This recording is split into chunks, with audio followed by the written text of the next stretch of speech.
Saudara Menteri Agraria dan Tata Ruang atau Kepala BPN Agus Yudhoyono menemui Menhan Prabowo Subianto di kantor Kementerian Pertahanan Selasa siang. Dalam pertemuannya, AHY meminta restu Prabowo dalam meminta mafia tanah. Pertemuan yang berlangsung tertutup ini dibagikan AHY dalam akun Instagram pribadinya.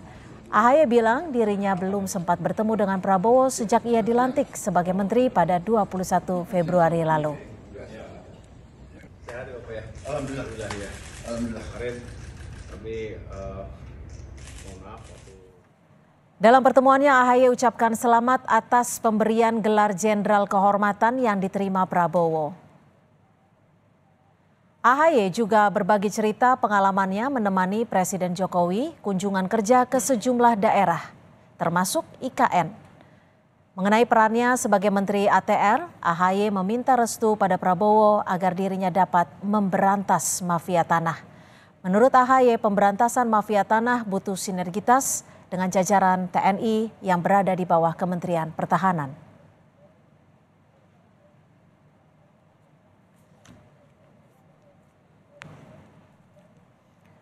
Sebelumnya AHY mengunggah kedekatannya dengan Presiden Jokowi di IKN. Menteri ATR BPN ini pamer semobil dengan Jokowi ketika meninjau pembangunan kantor presiden di ibu kota Nusantara.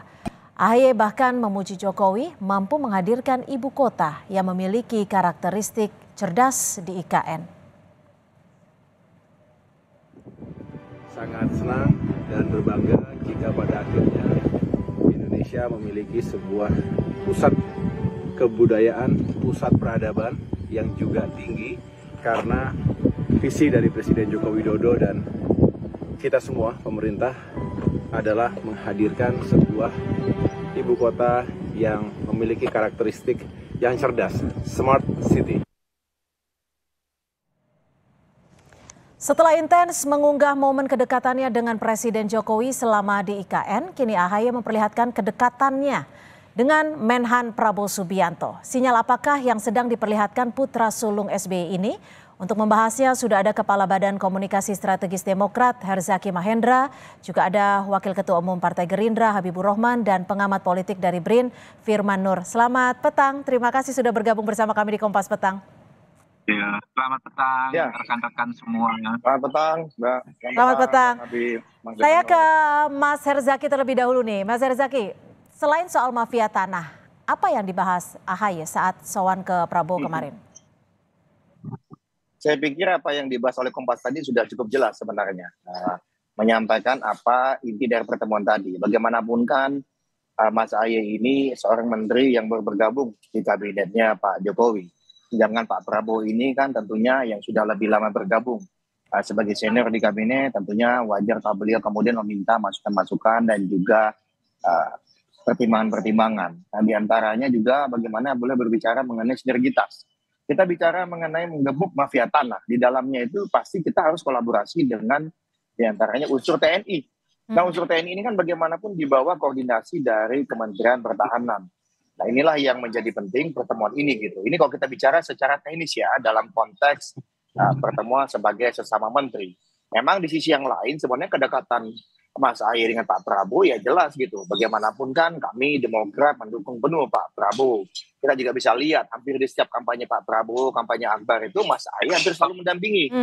Kan begitu. Jadi memang ini memang jejak rekam yang sama dan serupa. Dan bagaimanapun kan memang sejak dilantik ya tanggal 21 Februari Mas AHY ini belum pernah sempat ini silaturahmi Pak Prabowo gitu. Nah, jadi ya kemudian menyampaikan juga lah pengalaman selama menjadi menteri 2 minggu ini.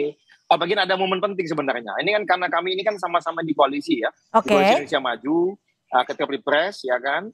Kan gak enak nih. Pak Prabowo kemarin baru mendapatkan berita gembira minggu lalu.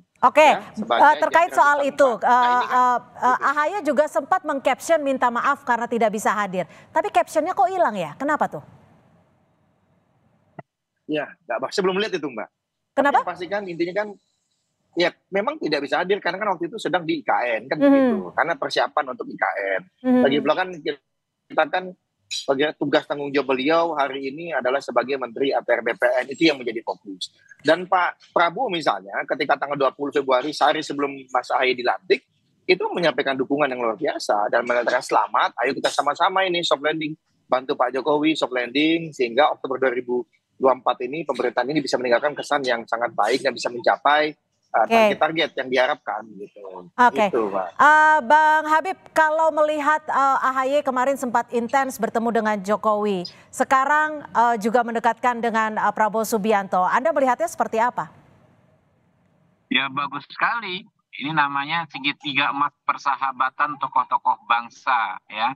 Presiden Jokowi, kemudian dengan Presiden SBY ketujuh, 6, 7, dan 8 calon presiden terpilih yang ke-8 ya.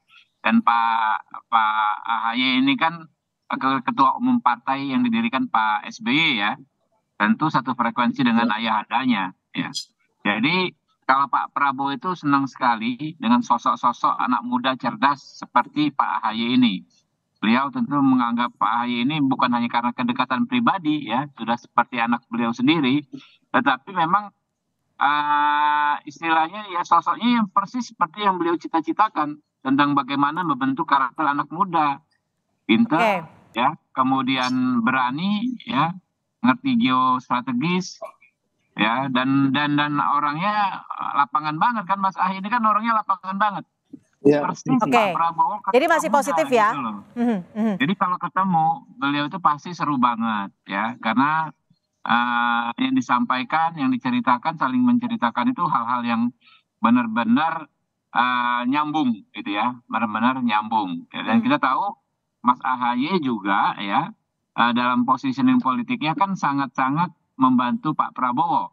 Bukan hanya bukan hanya kampanye kemarin ya, all out ya, baik Mas AHY maupun Pak SBY dan rekan-rekan Partai Demokrat, tetapi dalam mensupport pemerintahan saat ini, di mana ada Pak Prabowo di dalamnya juga all out.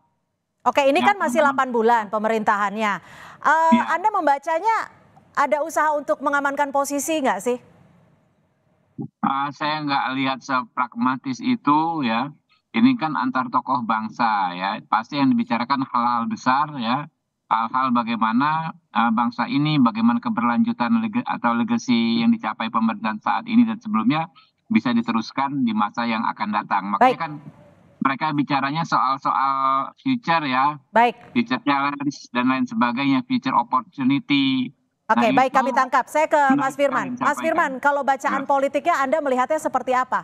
AHY langsung menghampiri Prabowo Subianto hari ini. Ya, bisa dilihat dari 2 layers ya. Pertama, jangka pendek tentu saja sebagai junior partner, ini merupakan kehormatan bagi AHY untuk bisa langsung bergabung pada kabinet Jokowi. Dan di dalam posisi itu tentu saja dia harus lebih banyak menunjukkan sikap untuk berkunjung pada pimpinan, katakanlah begitu.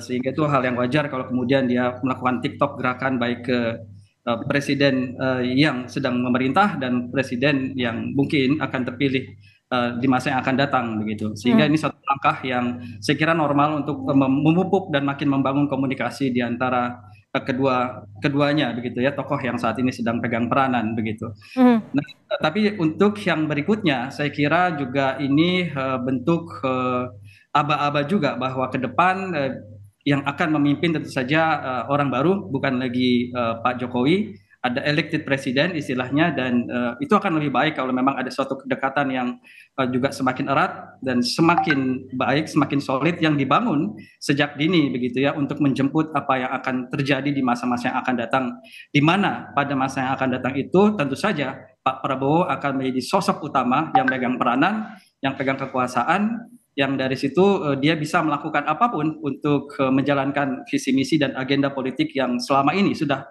didengungkan, sampaikan beliau begitu. Jadi tetap ada satu ancang-ancang ke depan bagaimana membuat pemerintahan ke depan akan lebih solid, dan tentu saja ini khas akhirnya seorang Prabowo Subianto. Oke, Mas Zaky, kalau pertemuan kemarin AHY dan juga Prabowo Subianto terlihat begitu akrab, bahkan Prabowo juga sempat memberikan pesan untuk menjaga negara ini. Nah, kalau kita bicara soal Gerindra dan Demokrat, ini kan dalam 5 tahun terakhir belum pernah bersama ya. Untuk kesamaan ideologinya nanti gimana? Ya, kalau kita lihat Mbak ya, keakraban Mas AHY dan Pak Prabowo ini sangat genuine, kita bisa lihat. Itu juga lah yang kemudian menjadi salah satu pertimbangan mengapa Demokrat melabuhkan perahunya ke Pak Prabowo. Ketika kami, ya udahlah masa lalu, saya nggak enak nanti kata-katanya masa lalu lagi nih. Tapi kami kenapa kemudian ke teman-teman Gerindra, ya kata Pak Prabowo, ya karena tadi sangat nyaman memang. Diskusi dengan Pak Prabowo itu sangat terbuka, menerima masukan, tidak melihat Mas AHY ini katakanlah sebagai, wah kata umum yang masih muda, saya sudah senior, enggak begitu. Tapi mendengarkan serius, ini anak muda punya pandangan apa nih gitu, yang berbeda yang saya mungkin tidak punya nih.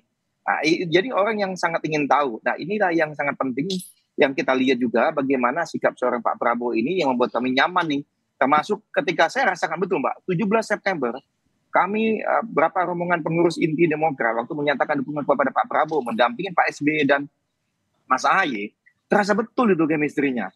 Sangat terbuka, sangat lapang dan melihat sejajar, bukan Anda bergabung, saya sudah lama, saya capres, Anda hanya mau dukung saya. Enggak ada, tapi kebersamaannya luar biasa dan kita bisa lihat bagaimana penghormatan Pak Prabowo kepada Pak SBY yang merupakan Presiden ke-6 RI ketika itu datang. Nah ini kami saksikan betul. Nah inilah iklim yang sangat positif dan itu bukan fake Mbak, itu genuine. Karena terjadi terus. Sehingga kami nyambung terus nih. Jadi kalau Demokrat, Mas AHY dan Pak SBY dan semua kader seluruh Indonesia itu habis-habisan, mati-matian, katakanlah memkampanyekan dan memperjuangkan Pak Prabowo menjadi presiden terpilih, ya karena itu. Karena kita melihat betapa sosok Pak Prabowo, termasuk Bang Habib dan teman-teman kami kan di TKN nih.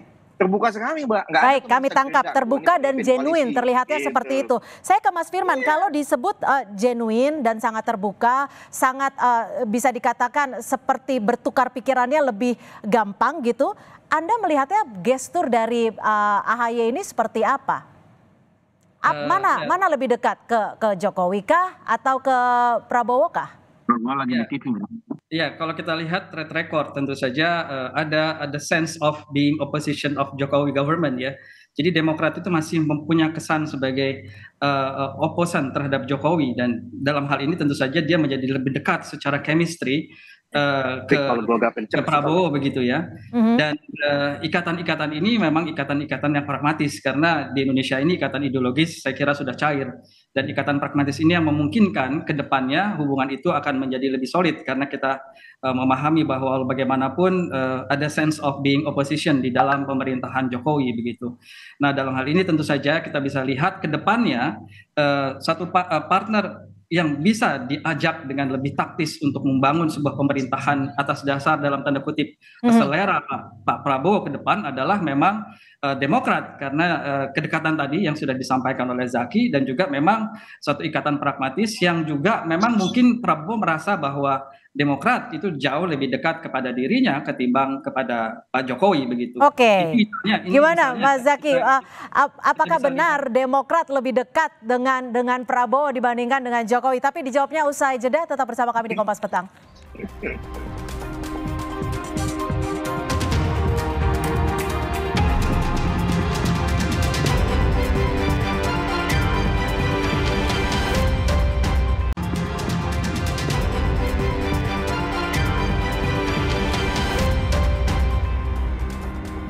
Terima kasih Anda masih bersama kami di Dialog Kompas Petang. Saya langsung ke Bang Habib. Bang Habib, ini disebut oleh Mas Firman bahwa Prabowo merasa lebih dekat dengan AHY. Itu betul seperti itu?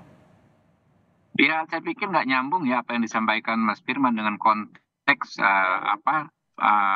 circle persahabatan tokoh-tokoh yang ada di koalisi pendukung pemerintahan saat ini maupun koalisi Indonesia Maju.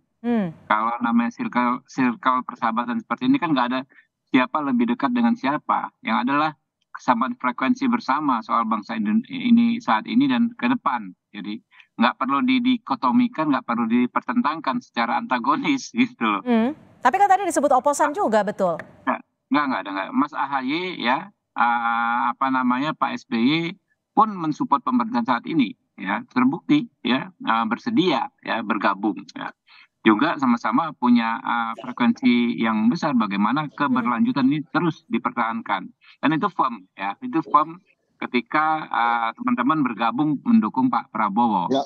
Jadi menurut saya nggak perlu dipertentangkan siapa lebih dekat dengan siapa ya. Mas AHY dekat dengan Pak Jokowi betul, dekat dengan Pak Prabowo betul misalnya. Oke, tidak perlu dipertentangkan siapa dekat dengan siapa. Ada di pemerintahan saat ini dan orang yang tepat juga ada di pemerintahan yang akan Oke, datang. kami sudah tangkap. Saya ke Mas Firman. Mas Firman, dengan intens dengan bertemu Prabowo, apakah ini juga menjawab kaitannya bahwa Prabowo juga intens ketemu dengan SBY? Mas Firman, maaf di mute untuk audionya. Ya, sebenarnya pertanyaannya tadi AHY ke Prabowo ya, bukan AHY merasa dekat ke Prabowo ketimbang Prabowo merasa dekat ke AHY. Tapi ya saya melihat itu memang ada satu chemistry yang cukup dekat yang saya kira punya kaitannya dengan masa yang akan datang, mengingat bahwa ke depan yang akan menjadi pihak yang sangat berkuasa dan menentukan adalah Pak Prabowo begitu ya. Dan tentu saja dalam hal ini Pak Prabowo ingin membangun suatu postur kabinet yang betul-betul mewakili aspirasi dirinya, menjadi cerminan dari kepentingan dirinya, terlepas dari bayang-bayang siapapun. Dan saya kira di situ adalah peran strategis dari Partai Demokrat dan juga AHY untuk sama-sama membangun suatu pemerintahan yang memang terbebas dari bayang-bayang siapapun gitu ya. Nah, ini terbebas jadi dari bayang-bayang misalnya siapa maksudnya, Mas Firman? Ketika Soeharto menjadi presiden sebetulnya dia memiliki banyak kompatriot begitu ya, banyak kolega begitu yang kemudian waktu itu terkesan bahwa akan membangun suatu pemerintahan yang mengakomodir semua pihak. Tapi ketika Soeharto sudah berkuasa, establish dia pada akhirnya juga bisa terbebas dari bayang-bayang bahkan seorang Nasution sekalipun begitu. Di sini akhirnya seorang Soeharto membangun satu katakanlah koalisi dengan pihak-pihak yang memang lebih dekat secara kepentingan politik dengan dia. Dan dalam hal ini saya melihat bahwa Demokrat merupakan salah satu elemen potensial ke depan yang bisa diajak membangun secara lebih erat dan utuh kekuasaan yang nantinya akan dipegang oleh seorang presiden. Artinya membentuk kekuatan barukah tanpa bayang-bayang pemerintahan yang saat ini? Saya kira iya, karena siapapun tidak akan merasa nyaman kalau pemerintahannya itu selalu di dalam bayang-bayang kekuasaan, apalagi kekuasaan yang sebelumnya. Dia ingin menunjukkan bahwa dia juga bisa membangun suatu pemerintahan yang solid, yang kuat, begitu ya. Dan saya kira di sini peran strategis Demokrat akan muncul di situ. Oke, saya ke Mas Zaky. Perspektif dari Mas Firman, bagaimana Anda menanggapinya? Ya begini Mbak, kalau kami lihat kan jelas ya, Pak Prabowo ini sangat menghormati Pak Jokowi. Bahkan Pak Prabowo juga sangat menghormati Pak SBY. Karena bagi beliau, ya setiap pemerintah tentu punya kelebihannya, ya kan, punya hal-hal positif, prestasi yang seharusnya bisa dioptimalkan ke depannya. Tapi sebelumnya sempat intens bertemu dengan SBY dan sekarang AHY juga bertemu dengan Prabowo ya? Sebenarnya begini Mbak, jangan kemudian dibuat jadi seakan-akan ada hal yang baru gitu. Bahwa Pak Prabowo sering dengan Pak SBY dengan Mas AHY. Loh dengan Pak Jokowi udah sering loh Mbak, hampir tiap hari loh dengan Pak Jokowi gitu loh. Ya kan, hari ini kenapa? Kan ada kekuatan baru, kami bersama Pak Prabowo sejak September. Ya kan, nah sehingga kemudian Pak Prabowo juga punya teman diskusi baru. Bagaimana kan Pak Prabowo dengan Pak SBY kan cukup dekat juga sebelum ini gitu. Lalu kemudian ada Mas AHY sebagai ketua umum partai juga yang benar-benar intens komunikasi dan berdiskusi seperti apa strategi pemenangan dan cara memenangkan Pilpres kemarin. Nah, sehingga chemistry ini terbangun. Jadi kalau bagi kami melihatnya ini sebagai satu hal yang sangat positif bagaimana Pak Prabowo benar-benar bisa menjadi seorang sosok menteri yang tadi bahwa kesetiaannya pada Pak Jokowi itu jelas. Ya sama kami, Mas AHY hari ini kesetiaannya kepada negara, kepada presiden. Presidennya adalah Pak Jokowi. Tetapi begitu nanti masuk di Oktober 2024, ya kesetiaan kami kepada presiden yang baru, yaitu Pak Prabowo. Dan ini semua, rakyat Indonesia kan seperti itu gitu loh Mbak. Jangan kemudian misalnya, katakanlah ini bahkan ada pertentangan, wah ini lebih dekat ke sini, lebih dekat ke sini. Bukan. Hari ini Mas AHY adalah menterinya Pak Jokowi. Yang kedua, tetapi Mas AHY seorang ya politisi yang punya alat yang sangat baik, punya etika yang sangat baik. Beliau tahu bahwa beliau ini adalah bagian dari koalisi Indonesia Maju. Ya, di bawah Pak Prabowo ketika Pilpres, sehingga apapun langkah yang kemudian beliau lakukan dan Partai Demokrat lakukan sekarang dan ke depannya, itu harus selalu dikomunikasikan, ya, disampaikan, dikoordinasikan Pak Prabowo. Nah, ini namanya adab etika Mbak kami dalam berpolitik. Mungkin ada orang yang suka main belakang, ya kan, atau berkesepakatan sendiri, ya silakan. Tapi hari ini Demokrat, Mas AHY mewarisi ya seperti etika politiknya Pak SBY dan kami cocok sekali dengan Pak Prabowo. Oke, etika politik dan disebut sangat cocok juga dengan Pak SBY. Bagaimana Bang Habib melihat ini, Bang Habib? Halo? Ya, silakan. Gimana? Bagaimana Anda melihat ini? Kalau Prabowo dekat dengan SBY dan juga AHY. Bagaimana Anda melihatnya? Ada kekhawatiran tidak? Kekhawatiran apa ya? Kan hal yang baik. Pak Prabowo dekat Pak Jokowi baik, Pak Prabowo dekat dengan AHY baik, Pak Prabowo dekat dengan Pak SBY baik. Nggak ada yang perlu dipertentangkan, itu baik semua. Kalau misalnya Pak Prabowo baik dengan Pak Jokowi, bukan berarti tidak akan mengakibatkan Pak Prabowo tidak baik dengan Pak AHY. Iya kan? Begitu juga sebaliknya. Jadi ini makanya saya bilang tadi, nanti saya ngomong dipotong, saya nggak ngomong ditanya, gitu kan? Jadi namanya. Tapi kan harus disimak dong. Nah itu kan saya mau ngomong dipotong tuh. Silakan, kami beri waktu. Persahabatan antar tokoh bangsa, lingkaran persahabatan antar tokoh bangsa. Jadi bukan persoalan dekat-dekatan antar personal 1-2 orang, bukan begitu, Mbak. Oke, kami tangkap. Kalau disebut Mas Firman tadi untuk menghindari bayang-bayang yang ada, gimana perspektif Anda? Apalagi soal bayang-bayang gitu loh. Kita ini mau melanjutkan, bukan hanya legasinya Pak Jokowi, ya kan? Bukan hanya legasinya pemerintahan saat ini, yang sebelumnya juga Megawati, Pak SBY. Kita mau lanjutkan semua. Jadi jangan takut dengan persatuan, gitu loh.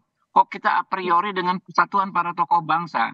Memangnya kita harus ekstrem ke ekstrem terus? Pemerintahan yang baru haruslah ekstrem memusuhin pemerintahan yang lama? Enggak begitu, gitu loh. Ini apa yang didorong oleh Pak Prabowo itu kan politik merangkul dari kemarin itu. Kayak Pak Zaki bilang tadi, bukan hanya Pak Jokowi, Pak SBY kita hormati, presiden sebelumnya Ibu Megawati, Pak Habibie, terus sampai ke Bung Karno. Baik. Nah itu yang diperlukan kita saat ini. Makanya menurut saya ini kan kita di titik yang kritis untuk mau maju ke depan atau stuck di sini. Oke, berarti dimulai dari sini ya. Kali ini jangan ya setiap pergantian pemerintahan terjadi ekstremisme. Kita secara ekstrem merubah semua ya yang dipraktekkan pemerintahan sebelumnya itu. Baik, kami tangkap. Terima kasih sekali lagi Pak Habibur Rahman, Mas Firman Nur dan juga Mas Herzaki Mahendra sudah memberikan perspektifnya untuk Kompas Petang sore hari ini. Selamat sore.